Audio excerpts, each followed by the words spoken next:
Ujika nelanga umfundi oyiNazaretha ovulela uthisha icala lokushaya nokucwasa ngokwenkolo.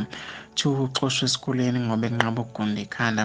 Nakuba kuleli gubha inyanga yamalungelo abantu, kodwa-ke uwandile Ngcobo neminyaka ngu-17 ofunda ugrade 10 esikoleni ogwini comprehensive eMlazi. Ubhuquza ikhaya emva kokuthi eqhakambisa ilungelo lakhe lokuzikhethela-ke inkolo. Sekuphele izinsuku eziyisishiyagalombili engalibhadi esikoleni. Uthe ngaphambi kwalokhu ushawe ngempama uthisha ofundisa kuleli klasi ngaphambi kokuthi amxoshe amelele ukuthi-ke abuye uma esegundile.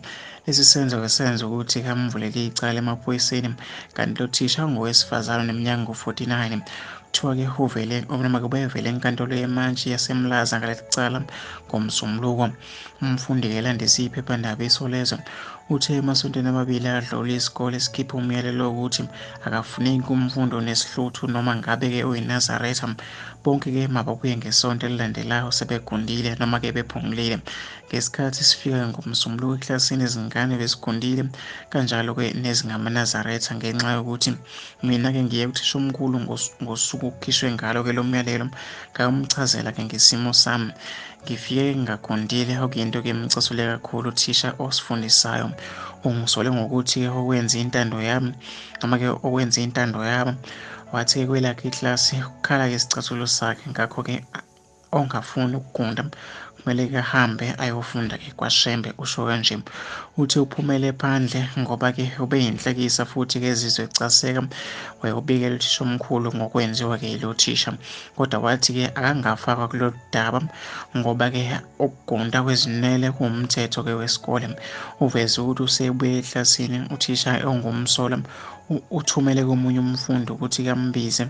Okuthiwa uma efika kuyena emnyango wamqhulula ngezimpama emnhlinya ngothayi, wamphuca-ke neselula yakhe emsakazwa ngokuthi umetshela uthishanhloko ukuthi umshayile ngeke-ke ayithole.